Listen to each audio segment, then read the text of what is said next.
Okay, then we have the marketing environment again, but just in a new way.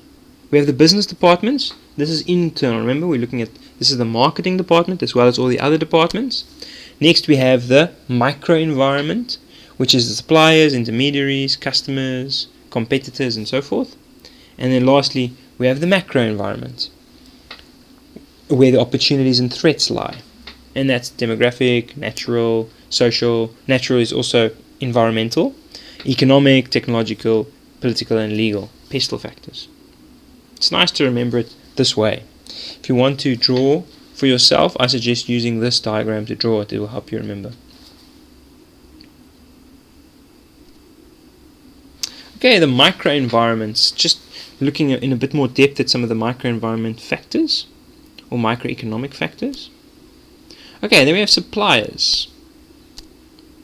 Suppliers form an important link in the company's overall customer value delivery system. And at the bottom there you can see an example of the customer value delivery system. We start with raw materials, which go to the suppliers, which go to the manufacturer, eventually to the distributor, retailer, and consumer. Okay, the suppliers provide the resources that the company needs in order to produce its goods and services. Suppliers' problems can really affect the business. If the supplier doesn't have stock, what is the business going to do? It's a problem. So it's important that the company watches the supply availability, that they make sure that if there's labor strikes, where they're going to get supply from.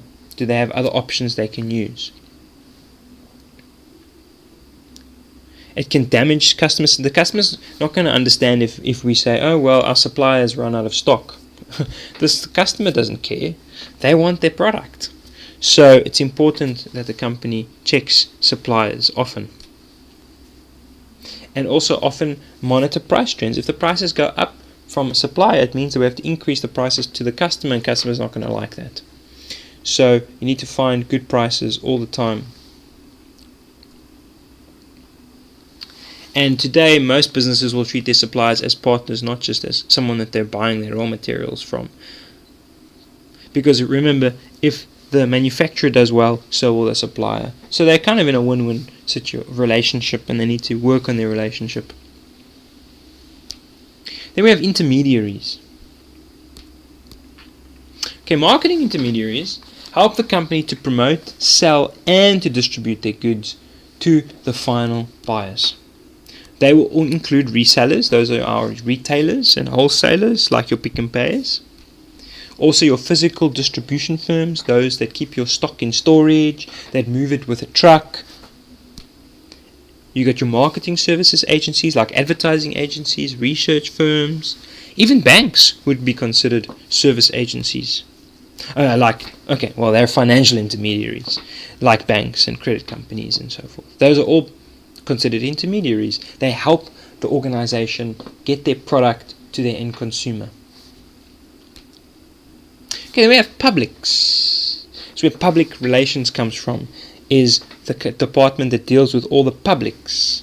And they are the government, the media, shareholders, suppliers, employees, consumers, financial, just all the different organizations that have a stake in the business, that are affected by the business. Okay, here we go. Any group that has an actual or potential interest in or impact on an organization's ability to achieve its objectives is a public. Financial. Influences the ability to obtain funds, like a bank would be a public. The media influences the way that the company is seen by the public. They are also like newspapers and magazines. The government, who develop legislation and law. Citizen action groups. Even neighborhood residents and community organizations in the local area. The company's image is important in general. And then, of course, workers and managers also need to be looked after and need to be communicated with effectively. Okay, then we have competitors. The company has very little control over the competitive environment. The marketing mix, especially pricing, depends on the type of competition as well as the amount of competition. Usually when there's more competition, prices will need to decrease in order to be competitive. Many courier firms have recently popped up because of the post office's inability to satisfy the needs of customers in South Africa. Interesting, eh? And the culture of the firm will often depend on how they perceive possible competitive risks. So competition is very important to consider.